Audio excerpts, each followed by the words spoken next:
صبح جمعه 23 خرداد 1404 در حالی که فرماندهان ارشد نظامی ایران برای هماهنگی پاسخ به تهدیدات احتمالی در پایگاهی سری در تهران گرد هم آمده بودند، ناگهان انفجاری مهیب کل ساختمان را ویران کرد. این انفجار نه تنها منجر به کشته شدن تمامی فرماندهان حاضر در جلسه شد، بلکه نشان داد که اسرائیل نه تنها از برگزاری این جلسه محرمانه اطلاع داشته، بلکه محل دقیق آن و حتی زمان برگزاری را نیز می‌دانسته است.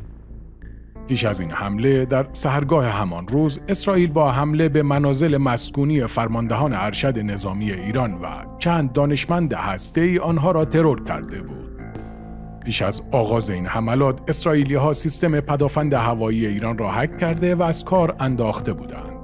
همزمان با این انفجارها در نقاط مختلف ایران، صدها عامل موساد که ماه‌ها در خاک ایران مخفیانه فعالیت می‌کردند، عملیات گسترده‌ای را آغاز کردند. پایگاه‌های پهپادی اسرائیل که در خاک ایران تأسیس شده بود، فعال شدند. سیستم‌های سلاح پیشرفته که در نزدیکی تأسیسات دفاع هوایی جاسازی شده بود را اندازه گردیدند و شبکه‌ای از عوامل انسانی که سالها در ساختار امنیتی ایران نفوذ کرده بودند، اطلاعات حیاتی را در اختیار تل‌آویو قرار دادند. این روایت که شاید مانند داستانی از فیلم‌های جاسوسی به نظر برسد، واقعیت تلخ تجاوز اسرائیل به خاک ایران است. عملیاتی که نشان داد نفوذ اسرائیل و موساد در ایران تا چه حد عمیق و گسترده شده است. این نفوذ که ترکیبی پیچیده از شبکه‌های عوامل انسانی و فناوری‌های پیشرفته جاسوسی دیجیتال است، امروز به یکی از مهمترین چالش‌های امنیتی ایران تبدیل شده. با ما تا انتهای این ویدیو همراه باشید تا چگونگی نفوذ موساد در ایران را برایتان روایت کنیم. اگر تا حالا عضو کانال ما نشدید، لطفاً کانال پروفایل رو سابسکرایب کنید و با لایک کردن و اشتراک گذاری این ویدیو از ما حمایت کنید.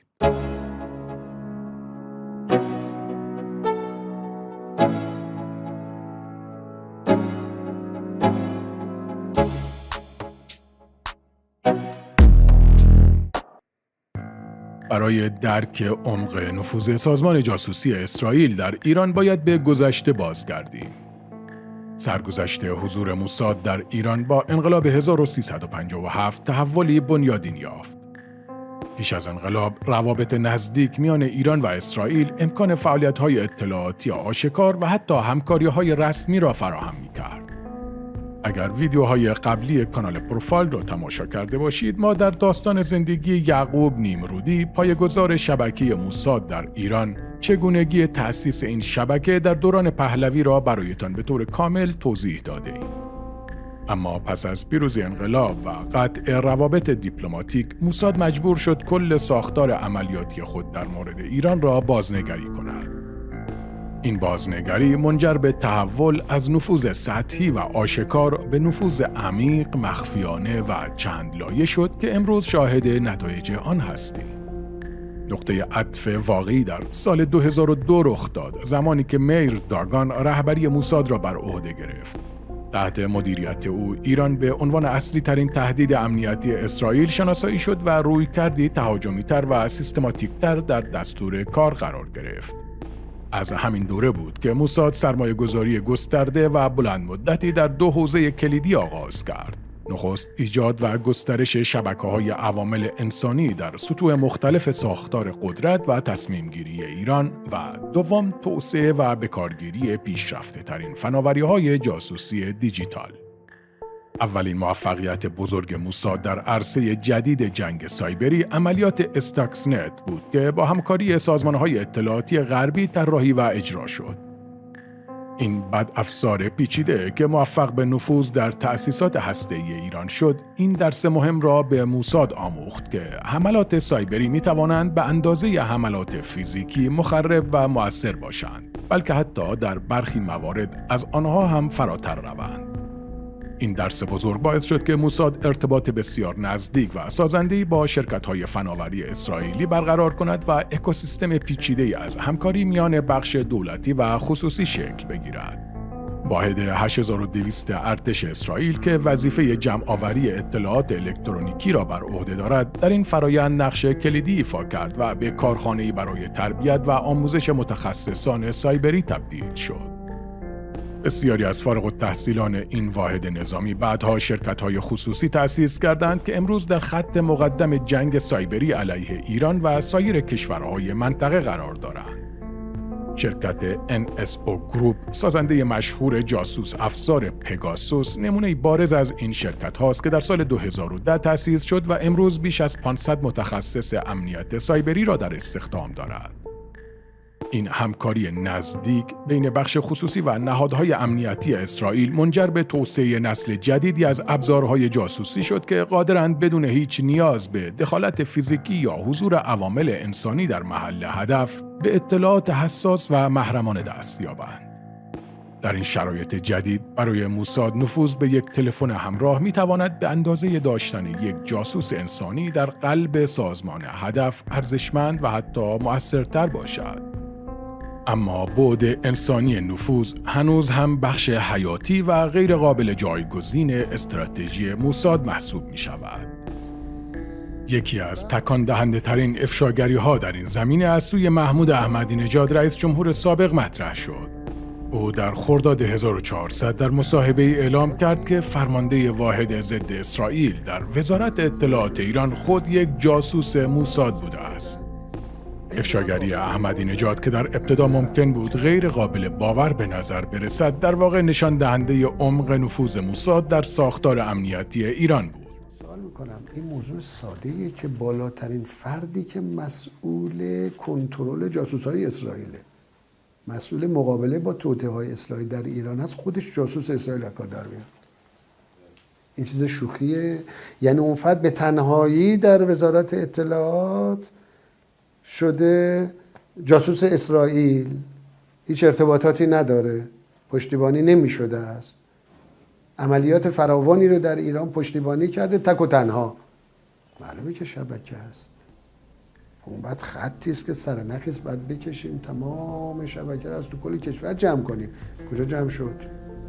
بر اساس ادعای احمدی نژاد حدود 20 افسر اطلاعاتی ایران در این واحد ضد موساد به عنوان عوامل دوجانبه فعالیت می‌کردند و اطلاعات فوق‌العاده حساس برنامه هسته‌ای ایران، موقعیت مکانی تأسیسات مهم و جزئیات عملیاتی را به طور مستمر در اختیار اسرائیل قرار می‌دادند.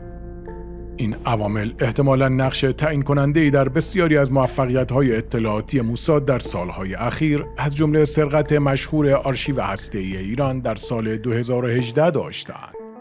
عملیات سرقت آرشیو هسته‌ای ایران نمونه کامل و بارز از تلفیق نفوذ انسانی و توانمندی‌های عملیاتی پیشرفته موساد است. در این عملیات موساد ابتدا با استفاده از ترکیبی دقیق از اطلاعات به دست آمده از منابع انسانی و شنود ارتباطات الکترونیکی مقامات ایرانی مشخص کرد که اسناد فوق‌العاده محرمانه برنامه هسته‌ای در انباری در منطقه شوراباد تهران نگهداری می شود. سپس یک جاسوس زن فارسی زبان موساد به همراه یک مرد به عنوان همراه برای انجام مأموریت شناسایی دقیق محل و بررسی ترتیبات امنیتی به تهران فرستاده شد. این عامل زن توانست اطلاعات کاملی از وضعیت امنیتی هدف جمع آوری کند. در نهایت تیمی متشکل از چند عامل موساد در عملیاتی که تنها چند ساعت به طول انجامید، موفق شدند با استفاده از دستگاه‌های مختل کننده برای غلبه بر سیستم آلارم و تجهیزات پیشرفته برای شکستن گاوصندوق‌ها، حدود 50,000 سند کاغذی و 55,000 صفحه اطلاعات ذخیره شده در 183 CD را از آن انبار خارج کنند. برای فریب نیروهای امنیتی ایران در صورت شروع عملیات تعقیب، چند کامیون فریب در جهات مختلف از تهران خارج شدند تا توجه مأموران امنیتی را از کامیون اصلی حامل اسناد منحرف کنند. ما پیش از این در کانال پروفایل داستان سرقت اسناد هسته‌ای ایران را به طور کامل برایتان روایت کرده ایم که لینک آن در توضیحات این ویدیو و همچنین در بالای این صفحه آمده است. اما نفوذ انسانی موساد تنها به سطوح بالای تصمیم گیری محدود نمی شود. شواهد و مدارک موجود نشان می دهد که این سازمان شبکه‌ای بسیار گسترده و چند لایه از عوامل در سطوح مختلف جامعه ایران دارد. 2 هفته پس از افشاگری احمدی نژاد، علی یونسی وزیر سابق اطلاعات نیز در یک مصاحبه در مورد نفوذ موساد ابراز نگرانی کرده و هشدار داد که نفوذ موساد در جمهوری اسلامی به حدی است که به گفته او جا دارد همه مسئولین جمهوری اسلامی برای جان خودشان نگران باشند. نفوذ موساد در بخش‌های مختلف کشور به حدی است که جا داره همه مسئولین جمهوری اسلامی نگران باشند برای جان خودشون. در واقع شبکه نفوذ موساد طیف گسترده از افراد را در بر می‌گیرد. این شبکه شامل کارکنان مراکز حساس و تأسیسات مهم، افرادی که به طور مستقیم در معرض اطلاعات حساس هستند، اطرافیان مسئولان و حتی کسانی است که ممکن است به صورت غیر مستقیم یا ناآگاهانه در جریان در اختیار قرار دادن اطلاعات نقش داشته باشند. اعدام اسماعیل فکری در 26 خرداد به اتهام انتقال اطلاعات مکانهای استراتژیک و جزئیات پرسنل ایرانی به عوامل موساد تنها نمونه از این عوامل نفوذی است که شناسایی و دستگیر شده‌اند. هرچند به جز دستگیری و اعدام علیرضا اکبری معاون اسبق وزارت دفاع که به جرم جاسوسی برای انگلستان اعدام شد، تاکنون تنها عوامل دست چندم در برخی ادارات و نهادها دستگیر شده و درباره آنها اطلاع رسانی شده و به نظر می‌رسد نفوذی‌های رد بالا تا به حال شناسایی و یا دست کم درباره دستگیری آنها اطلاع رسانی نشده است. حملات اخیر اسرائیل نشان داد که سطح نفوذ اطلاعاتی موساد حتی فراتر از آن چیزی است که پیش از این تصور می‌شد.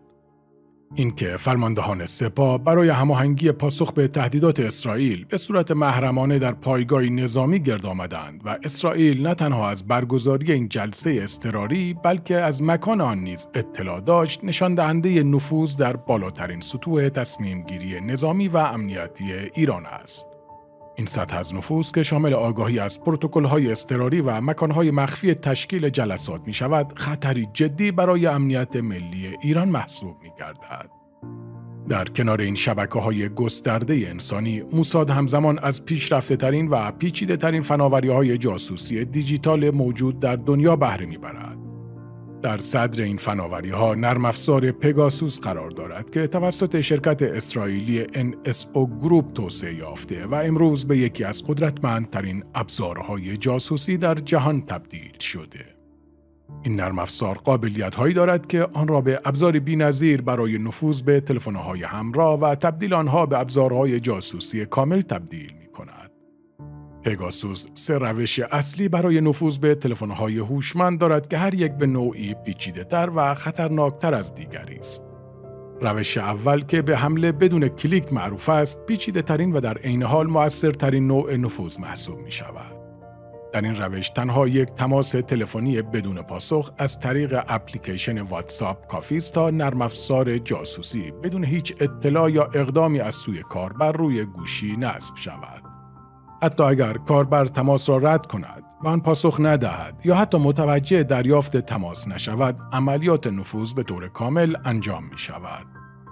این تماس‌ها معمولاً در ساعات نیمه شب یا بامداد انجام می شود تا احتمال پاسخگویی هدف به حداقل برسد. روش دوم که به همان اندازه خطرناک است، استفاده از پیام‌های فریبنده و شخصی سازی شده است که حاوی لینک‌های آلوده‌اند. این پیام‌ها با دقت فوق‌العاده‌ای به گونه‌ای طراحی می‌شوند که برای هر هدف جذاب و قابل اعتماد باشد. به محض کلیک روی یک لینک موجود در پیام، نرم افزار جاسوسی بدون هیچ پیغام یا علامت هشداری نصب می‌شود و کنترل کامل گوشی را در اختیار می‌گیرد. روش سوم که پیچیده‌ترین و گرانترین روش محسوب می‌شود، نفوذ از طریق آسیب پذیری‌های ناشناخته در سیستم عامله‌های اندروید و iOS است. در این روش نرم افزار جاسوسی از حفره‌های امنیتی استفاده می‌کند که هنوز توسط شرکت‌های سازنده گوشی‌های هوشمند شناسایی و برطرف نشده‌اند. به این حفره‌های امنیتی ناشناخته در اصطلاح فنی آسیب پذیری روز صفر می‌گویند، زیرا سازندگان سیستم عامل هنوز فرصت و زمانی برای شناسایی و مقابله با آن نداشتند. هر یک از این آسیب پذیری ها در بازار سیاه حریم خصوصی و امنیت سایبری تا $1,000,000 قیمت دارد، زیرا قابلیت نفوذ بدون هیچ رد و اثری و بدون نیاز به هیچ اقدامی از سوی کاربر هدف را فراهم می کند. پس از نصب موفقیت آمیز بر روی گوشی هدف، پگاسوس تبدیل به یک جاسوس دیجیتال تمام عیار و فوق‌العاده قدرتمند می شود که می تواند عملاً تمام جنبه‌های زندگی دیجیتال قربانی را زیر کنترل و نظارت خود درآورد. این نرم افزار قادر است به تمام پیام‌ها، ایمیل‌ها، مکالمات صوتی و تصویری در پیام‌رسان‌های مختلف دسترسی پیدا کند، حتی اگر این ارتباطات با پیشرفته‌ترین و مقاوم‌ترین روش‌های رمزنگاری موجود محافظت شده باشد. پگاسوس همچنین قابلیت فعال کردن دوربین و میکروفون گوشی را بدون هیچ اطلاع یا علامتی برای کاربر دارد و می‌تواند به صورت زنده و آنلاین محیط اطراف هدف را تحت نظارت قرار دهد. علاوه بر این قابلیت‌ها، این نرم افزار پیشرفته قادر است موقعیت دقیق جغرافیایی هدف را لحظه به لحظه ردیابی کند و نقشه کاملی از تحرکات و مکان‌هایی که فرد به آنها مراجعه می‌کند تهیه نماید. تمام فایل‌ها، عکس‌ها، ویدیوها و اطلاعات ذخیره شده در حافظه داخلی و خارجی گوشی نیز در دسترس کامل این نرم افزار قرار می‌گیرد. پگاسوس همچنین می‌تواند تمام تماس‌های تلفنی را شنود و ضبط کند و حتی اطلاعات تفصیلی مربوط به تمام اپلیکیشن‌های نصب شده روی گوشی، نحوه استفاده از آنها و اطلاعات موجود در آنها را جمع‌آوری و به صورت خودکار ارسال نماید. به عبارت دیگر، پس از نصب موفقیت‌آمیز پگاسوس، تلفن همراه عملاً به یک جاسوس دیجیتال تمام عیار تبدیل می شود که عمیق‌ترین اسرار و جزئیات زندگی دارنده آن را در اختیار مهاجمان قرار می دهد. موارد مستند شده نفوذ موساد به تلفن‌های همراه فعالان سیاسی، خبرنگاران و افراد مطرح در منطقه گستردگی و جدیت این تهدید را به وضوح نشان می دهد. یکی از مشهورترین و مستندترین این موارد هک تلفن همراه خبرنگاران شبکه الجزیره در تابستان 1399 بود. تامر المیشال، خبرنگار تحقیقی الجزیره عربی، پس از انتشار مستندی تحقیقی درباره یک تاجر هندی و ارتباطات مشکوک او با امارات متحده عربی، متوجه رفتار عجیب و مشکوک تلفن همراهش شد. بررسی‌های دقیق آزمایشگاه سیتیزن لب که در زمینه امنیت سایبری و شناسایی بدافزارها تخصص دارد، نشان داد که گوشی او در مدت زمان کوتاه 1 ساعت با 18 سرور مختلف اپل ارتباط برقرار کرده است. امری که در حالات عادی و طبیعی استفاده از گوشی کاملا غیر ممکن و غیر عادی است. در مورد دیگر که اهمیت بین‌المللی بیشتری داشت، بن هابارد، رئیس دفتر نیویورک تایمز در بیروت، در سال 1397 پیامک مشکوکی حاوی لینک مرتبط با نرم افزار پگاسوس دریافت کرد. این واقعه نشان داد که حتی خبرنگاران رسانه‌های معتبر و بین‌المللی غربی نیز از گزند این تهدیدات در امان نیستند. هابارد که روی پرونده‌های حساس و مهم سیاسی خاورمیانه کار می‌کرد، پس از این حادثه متوجه شد که تلفن همراهش مرتباً و به صورتی مشکوک با سرورهای ناشناس و مجهول ارتباط برقرار می‌کند. حزب الله لبنان نیز پس از چندین عملیات ناموفق که منجر به لو رفتن عوامل این سازمان شد، متوجه گردید که تلفن‌های همراه اعضا و فرماندهان آن هک شده است. یک منبع نزدیک به این سازمان تایید کرده که آنها متوجه شدند حتی تلفن‌های خاموش هم می‌توانند به عنوان ابزار شنود و نظارت عمل کنند. به همین دلیل حزب الله پروتکل‌های امنیتی جدید و سختگیرانه‌ای برای استفاده از تلفن‌های همراه توسط اعضای خود تدوین و اجرا کرد. این سازمان حتی از تلفن‌های همراه دست کشید و به استفاده از پیجرها و بیسیم‌های قدیمی‌تر رو آورد تا از نفوذ احتمالی در امان بماند. اما در تابستان 1403 اسرائیل نشان داد که حتی این سیستم‌های ارتباطی قدیمی‌تر نیز از گزند حملات سایبری در امان نیستند. انفجار همزمان هزاران پیجر تازه خریداری شده و بیسیم متعلق به نیروهای حزب الله در لبنان که منجر به کشته شدن 37 نفر و مجروح شدن حدود 3000 نفر شد، نشان داد که اسرائیل در ساختار حزب الله نیز نفوذی گسترده و عمیق داشته است. اما خطرناکتر از همه این موارد توانایی فوق‌العاده موساد در پنهان کردن کامل رد پای خود است. در سالهای اخیر و با پیشرفت‌های تازه پس از نصب موفقیت‌آمیز، نرم افزارهای جاسوسی طوری طراحی شدند که هیچ نشانه‌ای از حضور خود در سیستم باقی نمی‌گذارند. طبق گزارش‌های کارشناسان امنیت سایبری، در برخی موارد این نرم افزارها حتی قابلیت خودتخریبی دارند و در صورت خطر شناسایی شدن یا تلاش برای کشف آنها، تمام آثار و رد پای خود را به طور کامل از بین می‌برند. این ویژگی پیشرفته باعث می شود که اثبات قطعی دست داشتن موساد در این حملات سایبری بسیار دشوار و در بسیاری موارد غیر ممکن باشد. اما وجه تمایز اصلی حملات اخیر اسرائیل به ایران تلفیق تمام این قابلیت ها بود. این عملیات که ماها قبل از اجرا در حال آماده سازی بود، نمونه کامل از تلفیق نفوذ انسانی عمیق و فناوری های پیشرفته جاسوسی بود. ماها قبل از این عملیات، عوامل میدانی موساد که در ایران حضور داشتند، مقادیر قابل توجهی سلاح ویژه و تجهیزات پیشرفته را به کشور قاچاق کردند و در نقاط استراتژیک که از پیش تعیین شده مستقر نمودند. این سلاح‌ها و تجهیزات شامل سیستم‌های هدایت دقیق که در نزدیکی سامانه‌های دفاع هوایی ایران نصب شده بودند، پهپادهای انفجاری که در پایگاه‌های نزدیک تهران و دیگر شهرستان‌ها آماده شده بودند و تکنولوژی‌های پیشرفته که در وسایل نقلیه عادی مخفی شده بود. یکی از جنبه‌های فوق‌العاده پیچیده این عملیات، استفاده گسترده از فناوری پهپادهای کوچک اما بسیار مؤثر بود. موساد اجزای صدها پهپاد مجهز به مواد منفجره را طی ماه‌ها و از طریق روش‌های مختلفی شامل کولبری در مرزهای غربی، چمدان‌های مسافران و حتی کانتینرهای حمل بار عادی به ایران قاچاق کرد. این پهپادها در پایگاه‌هایی در خاک ایران و در نزدیکی اهداف کلیدی مستقر شدند و در زمان اجرای عملیات به خط آتش اسرائیل در حمله به لانچرهای پرتاب موشک ایران و تأسیسات نظامی و زیرساختی کمک کردند. ویژگی منحصر به فرد این عملیات، هماهنگی دقیق و زمانبندی شده بین عوامل زمینی موساد و نیروی هوایی اسرائیل بود. در حالی که جنگنده‌های F-35 اسرائیل در آسمان ایران مشغول حمله به اهداف از پیش تعیین شده بودند، عوامل زمینی موساد همزمان سیستم‌های دفاع هوایی و لانچرهای موشک را از نزدیک مورد حمله قرار می‌دادند. این هماهنگی کامل و دقیق باعث شد که ایران نتواند پاسخ فوری، سازمان یافته و گسترده‌ای به حملات ارائه دهد. دستگاه‌های مختل کننده پیشرفته برای غلبه بر سیستم‌های آلارم و هشدار، نفوذ در شبکه‌های ارتباطی مهم ایران و جمع‌آوری اطلاعات حساس از طریق شنود سیگنال‌های الکترونیکی به کار گرفته شد. این قابلیت‌ها نشان دهنده تحول بنیادین در ماهیت جنگ مدرن است که در آن مرزهای سنتی فیزیکی و دیجیتال به طور کامل به هم آمیخته شده‌اند. پس از حملات، ایران دست به اقدامات گسترده‌ای برای شناسایی و مقابله با شبکه‌های جاسوسی دشمن زد.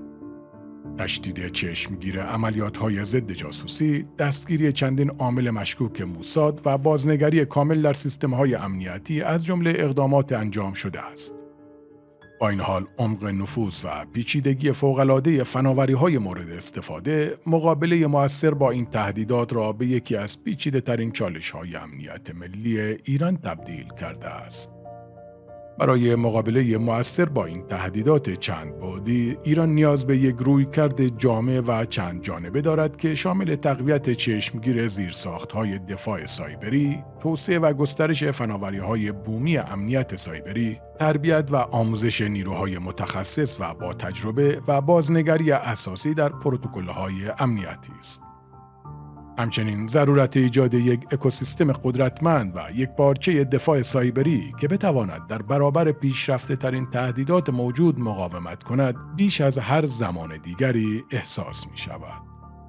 حمله اخیر اسرائیل به ایران نشان داد روش‌های سنتی امنیت دیگر پاسخگوی تهدیدات پیچیده و چند بعدی مدرن نیست. در عصری که یک تلفن همراه می‌تواند سرنوشت یک عملیات حساس را رقم بزند و یک پیامک ساده می‌تواند به ابزاری برای نفوذ و جاسوسی تبدیل شود، ضرورت بازاندیشی اساسی و عمیق در مفهوم امنیت ملی و روش‌های حفاظت از آن بیش از هر زمان دیگری احساس می‌شود. نظر شما درباره روش‌های موساد برای نفوذ در ساختار امنیتی ایران چیست؟ لطفاً نظرات خود را در کامنت ها برای من بنویسید. اگر هم از این ویدیو خوشتون اومده اون رو لایک کنید و به اشتراک بگذارید. اگر هم تا حالا عضو کانال ما نشدید لطفاً کانال پروفایل رو سابسکرایب کنید و اون علامت زنگوله را هم بزنید تا از ویدیوهای بعدی ما هم باخبر شوید.